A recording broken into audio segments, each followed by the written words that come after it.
Good morning friends, welcome to my channel नुकी मोहब्बत। और आप देख रहे हैं साइलेंट लव। लास्ट एपिसोड में हमने देखा था कि जहाँ पर जो वंशिका रहती है वो आरोही को उसके घर छोड़ती है और उसके बाद वो चुपचाप वहाँ पे चली जाती है अपनी स्टडी करने के लिए और वो काफ़ी ज़्यादा फोकसली स्टडी कर रही रहती है।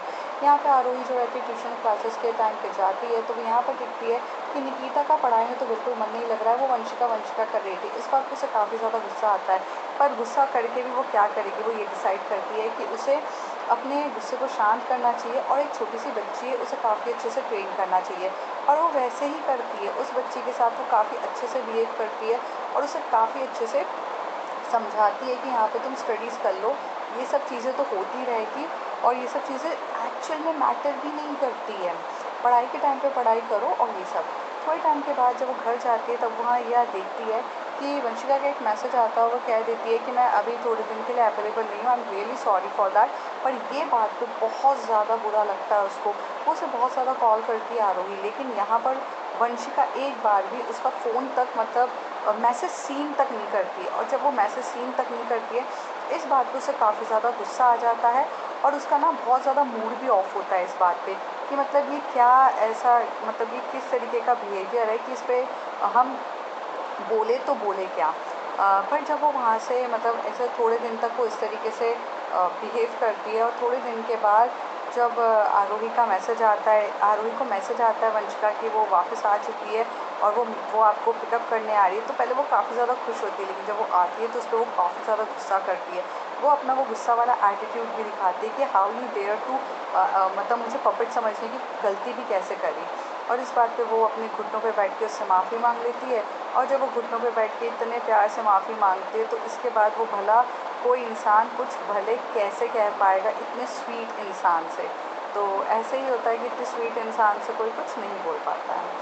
और अब उसके आगे यहाँ पे जो हमारी वंशिका रहती है वो कार का डोर ओपन करती है और आरोही को बहुत प्यार से बिठाती है। आरोही को बिठाने के बाद वो दूसरे साइड पे जाके ड्राइविंग सीट पे जाकर बैठती है। आराम से वहाँ बैठती है, कुछ भी मतलब ऐसे कुछ नहीं बोलती है। फिर गाड़ी चालू करती है, एसी ऑन करती है और फिर चल रही रहती है। तभी वो देख रही रहती है कि आरोही का मूड बहुत ज़्यादा काफ़ी ऑफ है। हालांकि वो उससे पूछना भी चाहती थी, लेकिन उसे डर लगता है कि अभी वो उसको चिल्ला देगी। तभी वहाँ पर ये बहुत प्यार से बोलती है कि एक बात मुझे ये बताओ कि तुमने मेरी बहन को झूठ क्यों बोला कि तुम पेरिस वगैरह गई थी। तो यहाँ पर वो कहती नहीं, मैं सच्ची में पेरिस गई थी। तो कहती है ओ शट अप, मेरी सिस्टर बहुत ज़्यादा बोली है, मैं नहीं हूँ। तुम जो चॉकलेट्स वहाँ पर उसको दे रही थी वो चॉकलेट्स तो आजकल branded chocolates means export chocolates are easily available in any shop, okay. तो पेरिस से जाकर तुम ये लेकर आई हो उसके लिए। तो कहती है तो उसके लिए क्या ड्रेसेस लेकर आनी थी। तो कहती है तुमने बात पलटो मत, बात सच्चाई है कि why you said lie to my sister. तो वो कहती है अरे मैंने झूठ नहीं बोला। तो कहती है come on, don't be make me fool, सच सच बताओ। तो कहती है कहाँ गई थी तुम, अगर तुम्हें नहीं बताना है it's up to you, but तुम बताओगी भी तो इट्स अप टू यू। तो उसे बोलती है कि एक्चुअली मुझे ना शर्म आ रही है बताने के लिए। तो कहती है क्यों, ऐसा कहाँ गई थी तुम जो शर्म वाली बात है। तो उसे कहती है यार मैं गाँव गई थी, मेरा भी मेरा भी गाँव है। तो कहती है हाँ तो उसमें शर्म वाली क्या बात है। Oh look at my personality, कहीं से भी मैच होता है मेरा गाँव जाना। लोग अगर मुझे सुनेंगे कि मैं गाँव गई थी तो कितना अजीब साउंड होगा। और मैं ऐसे गाँव गई थी जहाँ पर कहीं पर भी नेटवर्क नहीं मिलता है। और इस बारे में मुझे बताने में काफ़ी ज़्यादा शर्म आ रही थी। तो मैंने तुम्हारी बहन जब मुझसे पूछी छोटी, तो मैं उसे क्या बोलती कि मैं गाँव गई थी और इस चक्कर में मैं बेचारी कुछ बोल भी नहीं पाई। मेरी बहन तुम्हें जज नहीं करती, बट हाँ मतलब तुम इट साउंड्स वियर्ड कि तुम गांव गई थी और फिर बताने में भी इतना शर्मा रही हो। तो कहती है मेरी गांव वाली पर्सनालिटी तुम्हें दिखती है। तो कहती है अच्छा मतलब पर्सनालिटी देख के इंसान डिसाइड करता है, मुझे समझ में नहीं आया। तो कहती है कम ऑन यार, चेंज द टॉपिक प्लीज़। तो कहती है गाँव क्यों गई थी। मेरी मॉम की बरसी थी, मैं बहुत छोटी थी तब। मेरी मॉम चली गई। कहते हैं कि मैं कुछ 5-6 महीने की मॉम की गोदी में होंगी और उसके बाद she left. And this is the biggest reason कि मेरी मॉम जहाँ पे उनका बर्थ हुआ था तो वहाँ मैं जाना प्रेफर करती हूँ and I want to spend a time with her. तो मैं जाती हूँ, मैं बचपन से वहाँ पर जाती हूँ अपने भाइयों के साथ। तो सडनली से मैं भूल गई थी कि मेरी मॉम की बरसी है, बट क्योंकि मेरे जो ब्रदर्स थे उनको याद थी तो उन्होंने मुझे लेकर चले गए। और सीरियसली मुझे इतना टाइम भी नहीं मिला क्योंकि हम लोग फटाफट वहाँ से निकले और जब तक मैं वहाँ पहुँचती मैं वहाँ मतलब ये सब हुआ तो मैं आपको इन्फॉर्म नहीं कर पाई। आरोही को पहले तो बहुत ज़्यादा गुस्सा आ रहा था क्योंकि उसे ये बिल्कुल भी पसंद नहीं था कि कोई उसको भला उसको डिसरिस्पेक्ट करे। पर जब वो अपनी मॉम के बारे में मतलब ऐसे सुनती है कि यार उसकी मॉम के साथ, तो वो थोड़ा सा शांत हो जाती है और फिर कहती है कि हालांकि ये सही टाइम भी तो नहीं है करने के लिए। वो कुछ भी नहीं कहती है, वो नॉर्मल बिहेव करती है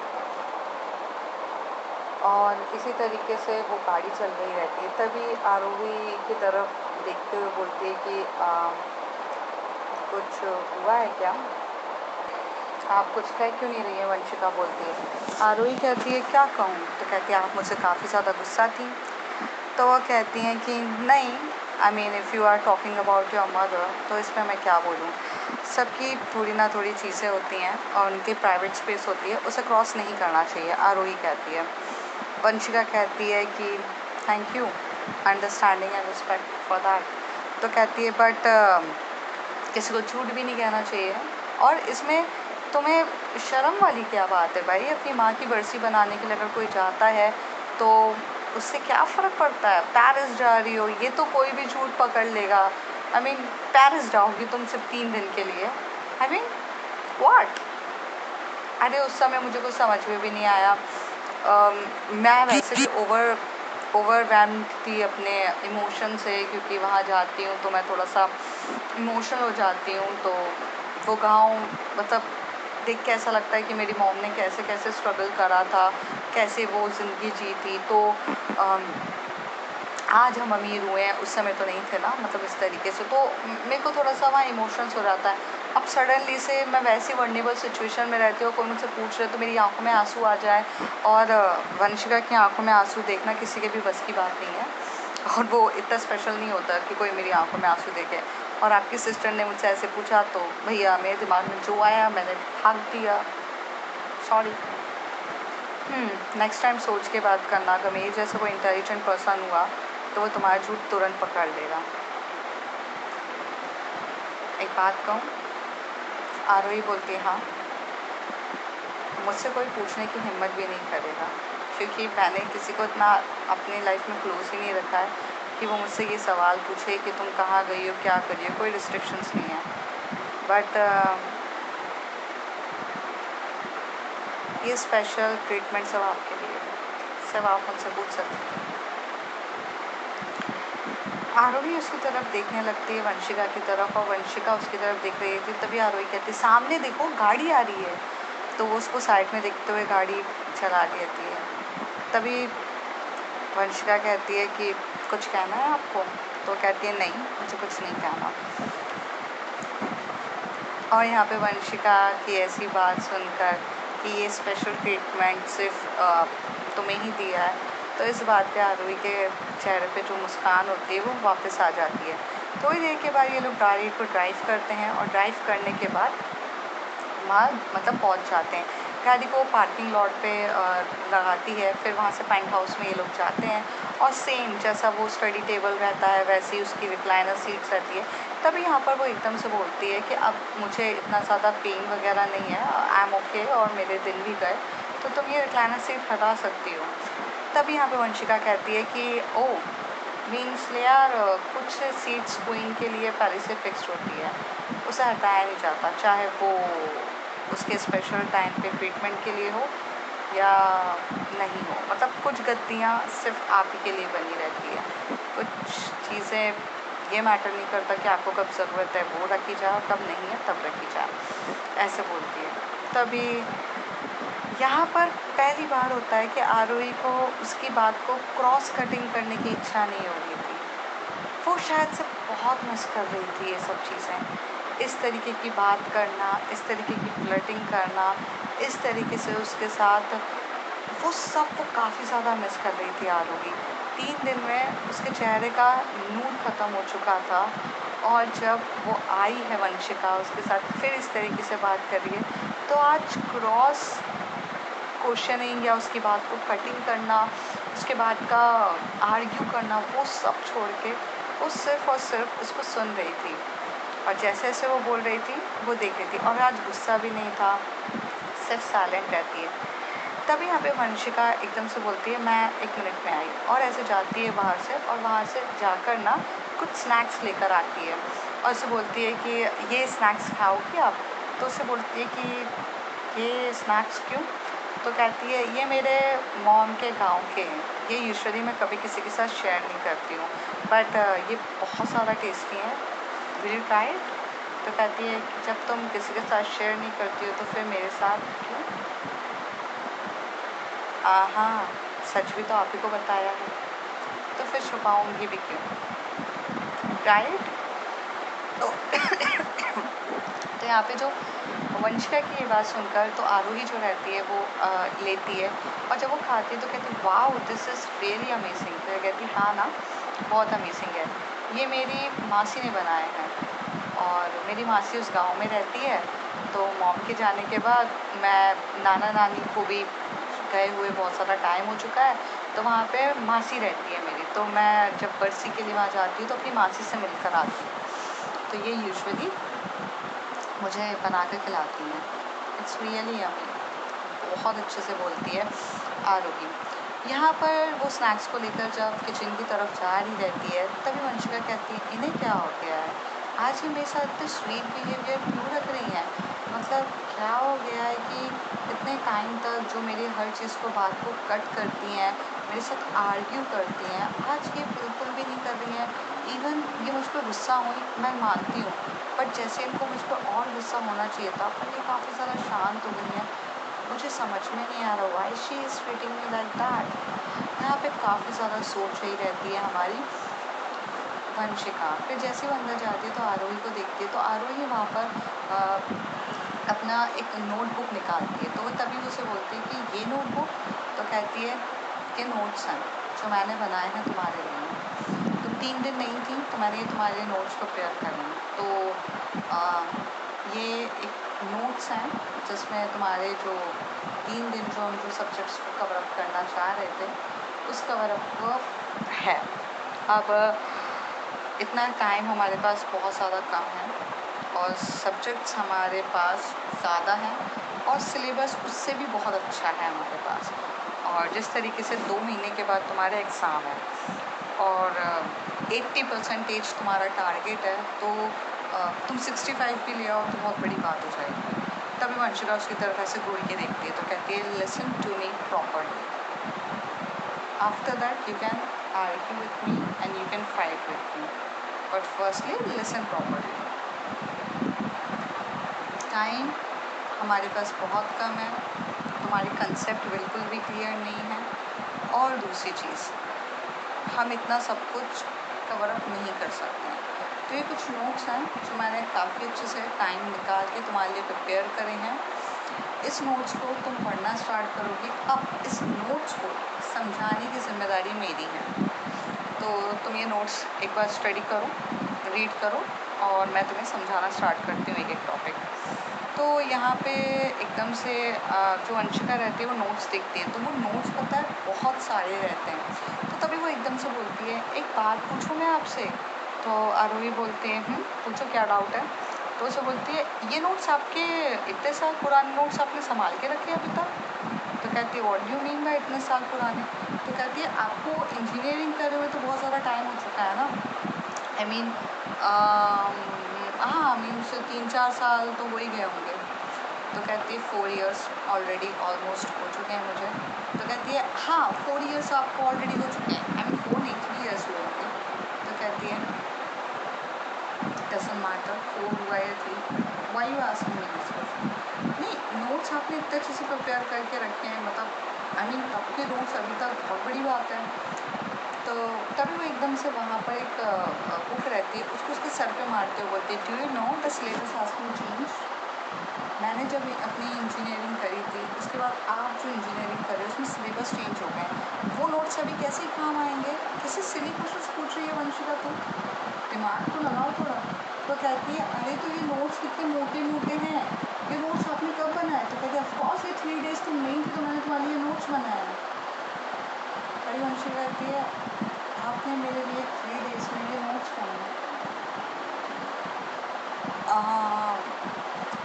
इतनी मेहरबानी और इतना प्यार से क्यों। हाँ वही कहती है because I am very sincere about my work. तुम 3 डेज नहीं थी तो तुम छुट्टी पे गई थी, मैं तो छुट्टी पे नहीं थी ना। तो मुझे ये जो चीज़ सही लगा वो मैंने तुम्हारे लिए किया। अब तुम्हें ये करने में भी प्रॉब्लम है। तो कहती है नहीं बिल्कुल प्रॉब्लम नहीं है, बट कोई ने आज तक मेरे लिए इतना सब कुछ किया नहीं है ना। तभी आरोही से तरफ देख के बोलते I am going to take a fees of this ना, you are going to pay for me this. तो कहती है हाँ मतलब of course I will pay to you. कहती है ऑफकोर्स जब आप मुझे पे ही करोगे तो क्या फ़र्क पड़ता है। तो कहती है अच्छा हाँ मैं तो आपको वैसे भी पे करूँगी तो जाहिर सी बात है। तो कहती है कि हाँ तो क्या चल रहा है तुम्हारे दिमाग में। मैं बस ये सोच रही हूँ कि आप झूठ बोलते हो भी अच्छे से कवर अप नहीं कर पाती हैं। आपने ये मेरे लिए दिल से किया है, या फिर मैं ये बोलूँ कि आपको मेरी बहुत ज़्यादा याद आ रही थी और इस याद में आपने मेरे लिए ये सब किया है। कह दीजिए ना आपको मेरी बहुत ज़्यादा याद आ रही थी। जिस तरीके से आपने मुझे मैसेजेस भेजे थे कंटिन्यूस, जब मेरा मोबाइल का जब मैं आई यहाँ पर हुआ, it's continuously lots of messages.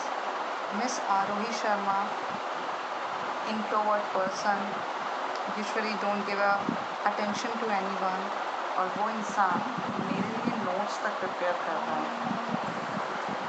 जिस तरीके से वो बोल रही रहती है तभी आरोही से कहती है ज़्यादा दिमाग मत लगाओ, स्टडी करो। और यहाँ पे वो पढ़ाई करने के स्टार्ट हो जाती है। जैसे जैसे वंशिका उसके नोट्स देखती है वो काफ़ी ज़्यादा इंटरेस्ट होती है कि वो बहुत ज़्यादा हो रही रहती है, और आरोही उस एक एक टॉपिक को उसे काफ़ी अच्छे से समझा रही रहती है।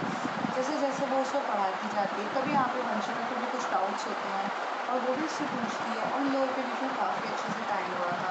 थोड़ी देर के बाद जो हमारी यहाँ देखने को मिलता है कि वंशिका ना थोड़ी सी स्लीपी मोड पे आ जाती है, क्योंकि पता है आज सुबह ही वो आई थी और वो तुरंत आके से करने लगती है, तो उसे काफ़ी ज़्यादा नींद आ रही रहती है। तो जब ये दोनों एक दूसरे के करीब बैठे रहते हैं, बाजू बाजू में एक दूसरे के पास चिपकते हुए बैठे रहते हैं, मतलब दोनों की अलग अलग चेयर रहती है लेकिन दोनों एक दूसरे के बाजू में होते हैं। और यहाँ पर जब आरोही उसे कुछ एकदम से बता रही रहती है तो वंशिका का ना नींद आ जाती है उसको, और उसका जो रहता है सर उसके शोल्डर पे चला जाता है। थोड़ी देर में आरोही उसे बोलती वंशिका वंशिका, तो वंशिका कुछ भी रिप्लाई नहीं करती। तो वो उसकी तरफ देखते हुए उसके एक हाथ से उसको सर को सहला रही रहती है और बोलती है एक छोटे से बच्चे को इतना ज़्यादा प्रेशराइज नहीं करना चाहिए था, तो क्या करें 80% वाला था, किसी भी ज़मीन का बच्चा है। वो ऐसे बोलती है। फिर वो उसके बाल को सरा रही रहती है और थोड़ी देर तक उसे बस अपनी शोल्डर भी रहती है, कम से कम 15 मिनट्स तक वो कुछ भी रिएक्ट नहीं करती है। 15 मिनट्स के बाद थोड़ी देर के बाद यहाँ पर जो वंशिका रहती है वो देखती है कि उसके वो कहाँ कैसे कर रही है, तो उसके शोल्डर पे उसका मतलब शोल्डर रहता है और मतलब वहाँ सर रहता है। तो उसी तरह देख के बोलती है कि जैसे बोलती है हाँ बोलो। तो उसे बोलती है कि मैं सो गई थी। तो उसे कहती है कि हाँ आप सो गए थे। तो उसे कहती है मैं सो गई थी। तो कहती है कि हाँ आप सो गए थे। तो कहती है कि सॉरी। तो उसे कहती है कोई बात नहीं, बट इतना स्लीपी मोड पे क्यों। तो कहती है आज सुबह तो मैं आई थी और आते से यहाँ पर आ गई तो मैं थोड़ा सा पढ़ नहीं पाई। तभी यहाँ पर वो उसे कहते हैं कि चलो लंच कर लें। तो कहती है कि हाँ लंच, चलो चलो चलो। तभी उसे बोलती है कि मैं टिफ़िन लाई हूँ अपना। तो उसे कहती है कि हाँ बट मेरे साथ ही करोगी ना लंच तो आप। वंशिका ऐसे बोलती है। तभी आरोही का हाथ पकड़ती है और वहाँ पे लंच करने जाते हैं। वो एकदम से आरोही का जो टिफ़िन रहता है उसे ले लेती है वंशिका।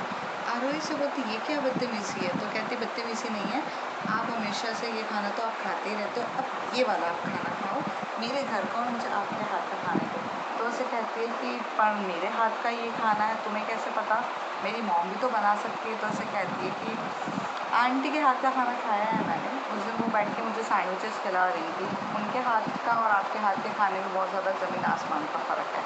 तो उसे कहती है हद हो गई, तुम मेरी मॉम की इंसल्ट कर रही हो क्या। तो वो कहती है कि नहीं इंसल्ट तो मैं बिल्कुल भी नहीं कर रही हूँ, बट मैं सिर्फ इतना कह रही हूँ कि ये आपके हाथ का है तो मुझे खाना है। और ऐसे कह के ना वो खाना स्टार्ट भी कर देती है। उसे कहती है wow it's so yummy, I love it, बहुत टेस्टी खाना बनाया है आपने। तो कहती है तुम्हें पता भी है काई की सब्ज़ी है। तो कहती है कि हाँ मुझे पता है ये भरता है, आई मीन ये बैगन से बैगन को मैश आउट करके बनाते हैं। हाँ मुझे पता है, ऐसा नहीं है। तो उसे कहती है खा लो। तो और यहाँ पर जो उसका घर रहता है उसमें पनीर की सब्ज़ी बनी हुई रहती है। तो उसे कहते हैं कि तुम पनीर की सब्ज़ी छोड़कर तुम मेरे मतलब पनीर की सब्ज़ी छोड़कर तुम ये खाओगी, ऐसा क्यों। तो उसे कहती है कि पनीर की सब्ज़ी तो मैं हमेशा से खाती रहती हूँ, मुझे इतना ज़्यादा कोई मतलब इतना पसंद भी नहीं है, बट आपके हाथ का खाने का मुझे बहुत इंटरेस्ट है। थोड़ी देर के बाद ये लोग खाना खाते हैं, वो उसे उसका मतलब हैंड वॉश वगैरह ये सब होता है। फिर यहाँ पर आरोही एकदम से हाथ पकड़ती है वंशिका का और कहती है लिसन आज के लिए इतना काफ़ी है। तो कहती है कि पर इतना क्यों। तो कहती है नोट्स तो मैंने तुम्हारे लिए बनाए हैं, जब तुम फ्री होगी तब पढ़ लेना, I think you have to take a rest now. तो थोड़ा सा रेस्ट कर लो क्योंकि तुम्हारी बॉडी एग्जॉस्टेड पहले से ही है, और अगर हमने ज़्यादा प्रेशर किया तो तुम्हारी तबीयत ख़राब हो जाएगी और एकदम से तुम्हारे दिमाग में इतना सब कुछ जाएगा भी। So take your time, fresh mind yourself and then we will continue after that. तो कहती है तो अभी क्या करें। तो कहती है अभी तुम रेस्ट करो, थोड़ा सा रेस्ट लो। आरोही कहती है। वंशिका कहती है बट मुझे ऐसे नींद नहीं आती है। तो कहती है कि रेस्ट लेने के और भी तरीके होते हैं, तुम थोड़ा सा स्टडी को इम्पोर्टेंस ना देते हुए थोड़ा सा 1 या 2 घंटे अपना गेमिंग कर लो, घूम लो फिर लो, उसके बाद करना। तो कहती है घूमना फिरना है तो फिर आप मेरे साथ घूमना पसंद करेंगी। तो उसे कहती है कि नहीं, मैं क्यों भला आपके साथ घूमूं, ऐसे बोलती है। तो कहती है तो घूमना भी नहीं है और मुझे बोल रही हो अकेले घूमने के लिए, मैं अकेले कैसे घूमूंगी, मैं बोर हो जाऊंगी। तो उसे कहती है तो आपके फ्रेंड सर्कल को बुलाओ, वंशिका को बोलती है आरोही। तो उसे बोलती है हाँ मैं निकिता को कॉल करती हूँ। तभी वो एकदम से जा रही रहती है फ़ोन मतलब ऐसे पॉकेट से उठा के, तभी उसे कहती है निकिता को क्यों फ़ोन करना है। तो कहती है अरे वो बेचारी ने भी मुझे बहुत टाइम के लिए कॉल किया था और पता है मैं उसको रिप्लाई बैक भी नहीं कर पाई थी, तो वैसे भी वो मुझे बहुत बार बोल रही थी कि घूमने चलते हैं, तो ले जाती हूँ उसको फिर। कहती है ज़रूरत नहीं है। तो कहती है कि तो फिर उसको तो बिल्कुल भी नहीं। यहाँ पर जो आरोही का एक तरीके का बिहेवियर देखने को मिलता है कि जो काफ़ी ज़्यादा थोड़ा सा जेलस और इनसिक्योर टाइप का होता है। और तभी उसे कहती है लिसन मैं ठीक हूँ, मैं बस थोड़ा सा स्टडी करते हैं, फिर शाम को आप और मैं कहीं घूमने जाएं, क्योंकि अभी अगर हम इतनी धूप में घूमेंगे तो कुछ घूमने के लिए है भी नहीं।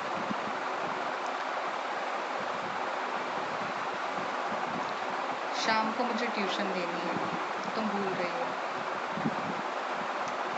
और ये चीज़ मेरे लिए इम्पॉर्टेंट है कि तुम थोड़ा सा रेस्ट लो। मुझे पढ़ाने में कोई प्रॉब्लम नहीं है बट तुम नहीं ले पाओगे। तो उसे कहती है एग्जैक्टली, तो हमें अभी चलना चाहिए। तो हम चलते हैं। फिर वो ऐसे हाथ पकड़ लेती है वंशिका आरोही का। तो आरोही बोलती क्या हो गया, तुम मुझे कहाँ खींच के ले जा रही हो? कहती है मुझे एक प्लेस पता है जो काफ़ी इंटरेस्टिंग है और मुझे अच्छा भी लगता है वहाँ पर, और मेरा माइंड फ्रेश भी होता है और मुझे बहुत ज़्यादा मज़ा भी आता है, तो हम चल रहे हैं वहाँ पर।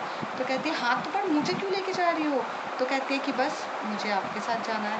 और उस समय बहुत प्यार से जो मौसम रहता है ना, जैसे कड़क धूप निकलनी चाहिए, तो उस दिन ना धूप बिल्कुल भी नहीं निकल रही रहती है। एक मौसम भी मतलब एक तो बोल सकते हैं ना थोड़ा सा रेनी टाइप का होता है, बट रेन नहीं हो रही रहती है, रेन एटमॉस्फेयर टाइप का रहता है। और उस दिन धूप भी नहीं रहती है, कुछ भी नहीं रहता है, इतना प्यारा सा कूल एटमॉस्फेयर होता है। और वो ये देखते हैं तो उसे काफ़ी ज़्यादा अच्छा लगता है। वो वहाँ से उसका हाथ पकड़ते हुए बोलते हैं कि काकी आप देख लेना, वहाँ पर एक लेडी रहती है जो हमेशा से उनकी परमानेंट सर्वेंट रहती है काकी, और वो से बोलते हैं कि काकी आप देख लेना मैं जा रही हूँ। और ऐसे करके वो उनका हाथ पकड़ते हुए लेके जाती है। तभी आरोही कहती है let me just pick up my bag. तो उसे कहती है कि हाँ हाँ just pick up your bag. और बैग पिकअप करती है, कार उठाती है, उसमें उसको बिठाती है और स्पीड में कार चला रही रहती है। और स्पीड में कार चलाते हुए वो बोलते हैं कि यार देखो मौसम भी कितना अच्छा हो गया है। तो कहते हैं वो सब ठीक है बट तुम अकेले भी तो घूम सकती थी, पर मुझे क्यों लेके जा रही हो? I am your tutor. तो कहती है that's why I am taking you because you are my tutor. Vanshika कहती है आरोही को, कहती है कि कौन अपने ट्यूटर के साथ घूमता है? तो कहती है एग्जैक्टली कौन अपने ट्यूटर को लेकर नहीं घूमता है, ट्यूटर से अच्छा दोस्त कोई हो नहीं सकता। चलिए फिर वो यहाँ से गाड़ी को करती है, फिर ये लोग एकदम स्पीड में जाते हैं और स्पीड में जाके एक वहाँ पर ना जो अ, गाड़ी को साइड में करती है, तब वो वहाँ से उतरती है और उतर के बोलती है कि तुम यहाँ क्यों लेकर आई हो? तो कहती है देखो मुझे ना हमेशा से जब भी मैं थोड़ा सा डिस्ट्रैक्ट रहती हूँ या कुछ होता है, मुझे ना एनिमल्स को देखना बहुत ज़्यादा पसंद है, तो मैं ज़ू आ जाती हूँ। ये सुनने के बाद आरोही एकदम से हंसने लगती है। कहती है क्या मतलब तुम जब डिस्ट्रैक्ट होती है तुम ज़ू आती हो? तो कहती है कि हाँ मैं ज़ू आ जाती हूँ, क्यों प्रॉब्लम है क्या? तो मुझसे कहती है मतलब एक जानवर दूसरे जानवर को देखने आता है। और हो सकता है कि तुम उस अपने प्रजाति के लोगों से मिलने आती हो। वंशिका उसकी तरफ घूरते हुए देखती है। तभी आरोही कहती है आई मीन टू से, तो कहती कोई बात नहीं, मुझे बुरा नहीं लगता है, वैसे भी human being are also social animal, got that, अब चलो अंदर। और ऐसे करके वो वहाँ की टिकट करती है और ज़ू के अंदर लेके जाती है। फिर वो उसका हाथ पकड़ी रहती है। आरोही को पसंद नहीं रहता था कि कोई उसका हाथ पकड़े, आरोही बिल्कुल भी ये पसंद नहीं करती थी कि कोई उसको हाथ पकड़ते हुए चले, पर वंशिका उतना ही उसका हाथ पकड़ते हुए उसको एकदम से इधर लेकर आके बोलती है वाह देखो ना ये कितना प्यारा एनिमल है, ये देखो ना कितना क्यूट सा एनिमल है। तो कहती है कि हाँ ये मंकी है, और वो उसे ये बताती है कि नॉर्मल मंकी नहीं है, ये दूसरे प्रजाति का मंकी है और ये इजीली यहाँ पे अवेलेबल भी नहीं होता। फिर वो यहाँ से जाती है, फिर वहाँ से वो शेर की तरफ देखते हैं, फिर वहाँ पर बहुत मतलब लंगूर रहते हैं, अलग अलग एनिमल्स रहते हैं, और ये सब देख रही रहती है। तभी उसका हाथ पकड़ी रहती है, एलिफेंट को पकड़ी रहती है, और एक पूरा एक डिपार्टमेंट होता है जिसमें ना पूरे के पूरे मतलब जो बर्ड्स रहते हैं वो मिलते हैं। तो जैसे वो बर्ड्स के वहाँ पर एंटर होते हैं तो इतनी वैराइटीज़ ऑफ दी बर्ड्स मिलती है, और जैसे वो उसको बोलती है तो यहाँ पर जो आरोही होती है वो खड़े होकर उस बर्ड्स के बारे में भी एक्सप्लेन कर रही रहती है कि ये वो वाली बर्ड्स होती है, इधर पाई जाती है और बहुत यूनिक होती है, इसको हमेशा से खाने में फ़िश चाहिए रहता है, जब तक उसको फ़िश नहीं मिलेगा तो ये नहीं खाएगी। और वो मतलब वो एक्चुअली में वो जो भी बता रही रहती है वो नीचे भी लिखा रहता है, क्योंकि आप जब भी आप ज़ू जाओगे तो वहाँ पर उसके बारे में डिस्क्रिप्शंस भी दिए रहते हैं। तो वंशिका से तब बोलती है वेरी स्मार्ट ना, तो कहती है वाह, तो कहती है नीचे से ही पढ़ के ऊपर मुझे बता रही हो, मतलब ये सब चीज़ें तो नीचे भी लिखी हुई है ना ये चीज़ें। तो कहती है तुम्हें लगता है मैं उस टाइप की, नहीं मुझे पता है इसलिए मैं तुम्हें बता रही थी। तभी वो उसको आगे जाती है, वहाँ घूमती रहती है, और वहाँ पर ना बहुत सारे कपल्स भी आते हैं, फ्रेंड सर्कल भी आता है, सब लोग एकदम इन्जॉय करने के लिए ऐसे एरिया में आते हैं। तभी यहाँ से चलते चलते जो वंशिका रहती है वो थोड़ी पीछे रह जाती है, क्योंकि उसके जो लेस रहते हैं शूज़ के लेस ओपन हो जाते हैं, तो वो लेस को टाइट करने के लिए लग जाती है। यहाँ तक जो आरोही रहती है आगे चली जाती है, जैसे वो पीछे मुड़ के देखती है तो वंशिका अपनी रेस कर रही रहती है, जैसे वो खड़ी होती है तो वहाँ से एक लड़की उसे टकरा के गिरने ही वाली रहती है। तभी उसके एकदम से हाथ पकड़ के बोलते हैं आर यू ओके? तो कहती है कि या आई एम ओके। तो कहती है देख के चलो यहाँ पर। तो उसे कहती रहते बस मैं ऊपर वाले ये पक्षी की तरफ देख रही थी। तभी यहाँ पर जो हमारी वंशिका रहती है वो तो भाई कूल डूड है, उसे तो कूल डूड बनना ही रहता है। तो वहाँ पर उस लड़की को बताने लगती है कि ये ऐसा है वैसा है, ये सारी चीज़ें वो डिट्टो वही बोलती है जो एक्चुअली में ना आरोही ने उसे बोला था। आरोही उसे घूरते हुए अपने हाथ फोल्ड करके उसकी तरफ देखती है। तभी वंशिका थोड़ा सा डर जाती है, उसे कहती है मुझे चलना चाहिए, और ऐसे करके आगे भागती है। तभी आरोही को गुस्सा आ जाता है, उसे क्या कहती है, बोलती क्या हो गया। तो कहती है कि मैं तो बस उसको बता रही थी। तो कहने की तुम बता नहीं रही थी, तू उससे फ्लर्ट कर रही थी, तुम्हें हिट ऑन तो करना ही है ना, राह चलते तुम्हें लड़कियां पटाने का बड़ा शौक चलता है। तो कहती है लड़की खूबसूरत है तो क्यों ना flirting, it's like a yoga, okay, healthy flirting करने में क्या जाता है। तभी उसी तरह देख के बोलती हाँ तो तुम यही करो, और ऐसे करके वो आगे की तरफ चली जाती है। तभी वहाँ पर ना एक एक्वेरियम होता है, मतलब जहाँ पे फिशेस अब देखने को मिलेंगे। अभी बर्ड्स देख लिया, अब एक्वेरियम का डिपार्टमेंट होता है, तो वहाँ चल रही रहती है। तभी वंशिका को थोड़ा सा उसे मनाना रहता है कि आरोही रूठ जाए तो उसे बिल्कुल अच्छा नहीं लगता। तो आरोही के पास जाती है, उसे बोलती है ये वाली बर्ड्स के बारे में, ये वाली फ़िश के बारे में क्यों नहीं बता रही हो आप मुझे। तो उसे कहते हैं नॉट इंटरेस्टेड, ऐसे करके आगे जा रही रहती है। तभी वो उसको बोलती है प्लीज़ प्लीज़। तभी वो लड़की वहाँ से उसे बोलती है nice, you you are very nice couple at all, मतलब कितने क्यूट कपल हो यार तुम लोग। मीन्स एक थोड़ी सी स्ट्रिक्ट टाइप की बंदी और एक उतनी ही क्यूट बेबी टाइप बच्ची। ये सुनने के बाद आरोही उस लड़की की तरफ देखते ही वही लड़की रहती है जिसको उसने पकड़ा रहता है। वैसे भी आपकी गर्लफ्रेंड काफ़ी ज़्यादा गुस्सा करती है। वंशिका उससे पहले कुछ कहती कि गर्लफ्रेंड, तो उसे बोलती पता है मुझे, पर मानने में थोड़ा सा पर मान जाएंगी, डोंट वरी। आरोही वहाँ पे खड़े होकर एकदम से टर्न होती है और वंशिका थोड़ा सा डर जाती है, एकदम से आगे आके बोलती है चले बेबी। तभी उसे बोलती है बेबी, एंड सेकेंडली मैं गुस्से वाली, और thirdly we are in relationship. तो कहती है कि तुमने उसे क्यों नहीं बताया कि मैं तुम्हारी ट्यूटर हूँ। तो कहती है कि तभी वंशिका कहती है ओ कम ऑन, तुम मेरी ट्यूटर हो, ये पर्सनल रिलेशन है हम दोनों का, प्राइवेटली ये पब्लिकली हम ये रिलेशन क्यों बताएं, और वैसे भी इट्स अ प्राइवेट, ओके। और कोई अगर मुझे तुम्हारी गर्लफ्रेंड समझता है तो मुझे तो कोई एतराज़ नहीं है, आज नहीं तो कल ये तो होना ही है, तो फिर मुझे इतना ज़्यादा बुरा क्यों लगेगा। वंशिका ऐसे बोल के आगे चली जाती, तभी आरोही कहती लिसन लिसन। तभी वंशिका से कहती come on Aarohi ma'am, just इधर चलते हैं। आरोही एकदम से उसका जवाब देना चाहती थी पर वो उसे जवाब देने ही नहीं देती है और उसे वहाँ से लेके जाती है। अब आगे क्या होगा इन लोगों के वो पूरा गेम के एरिया में, ये सब जानेंगे अगले कुछ एपिसोड्स में। तब तक के लिए bye bye, take care, if you like my story like share and subscribe.